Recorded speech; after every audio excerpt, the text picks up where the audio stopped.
ሰባተኛውን ሀገራዊ ምርጫ አስመልክቶ የብልጽግና ፓርቲ የድጋፍ ሰልፍ ነው የጠራ። ህዝቡ በዚህ ልክ እኔንም ጨምሮ በነቂስ እንዲህ እንደምታዩት በአማረ መንገድ ከሁሉም ቀበሌዎች ከስድስቱም የከተማ ቀበሌ አስተዳደሮች ውስጥ በየቀበሌያቸው መነሻ አድርገው መሃል አደባባይ እንዲህ በደመቀ በሞቀ ሁኔታ ተገናኝቶ ሰው ሐሳቡንና ስሜቱን መግለጽ ችሏል። ድጋፉንም ለፓርቲው አሳውቋል የሚል ሐሳብ ነው ያለኝ። መልካም እንደተባለው ይሄ ሀገራዊ ምርጫ ከተካሄደ በኋላ ሌሎቹ የብጥብጥ እና የሁከት አጠቃላይ ምዕራፍ የሚዘጋበት በክልሉ ብሎም በከተማችን በህዝብ ተወዳድሮ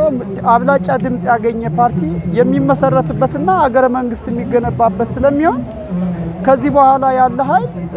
ይሄንን ሰላማዊ መንገድ ተከትሎ በውድድር በምርጫ ያላሸነፈ ህዝቡ እንደምታዩት ደጋፊው አባሉና ሌላው የህብረተሰብ ክፍል የተመረጠን የመንግስት አካል የሚያከብርበት ፍጹም ብጥብጥና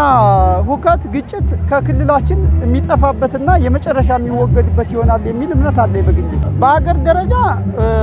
በጣም ትልልቅ ፕሮጀክቶቹ የተከናወኑበትና ፍጻሜ ያገኙበት ለምሳሌ የህዳሴ ግድቡን አስመልክቶ መጀመሪያ በትልቅ በዚህ በመሃል አደባባይ ደስታችንን የገለጽንበት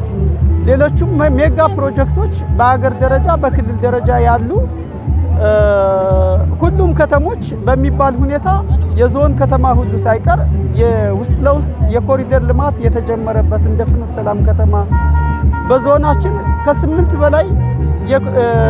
የአስፋልት መንገዶች እየተከናወኑ ያሉበት ሌሎችም ሰፋፊ በከተማችን ውስጥ ሰፋፊ ሞዴል ትምህርት ቤት፣ አዳሪ ትምህርት ቤት፣ ጅምር የሆስፒታል ግንባታ ወደ ስራ የገባበትና ሌሎቹ በርካታ የልማትና የልማት ተግባራት እንደ ከተማ የሚከወኑበት ሁኔታ ስለነበር ይሄንን አስመልክቶ በጣም ደስተኞች ነን። በጣም ፈቃደኞችና ድለኞች ነንና ለድጋፍ ሰልፉም ስንወጣ በዚህ ልክ ነው ይወጣን የነበር።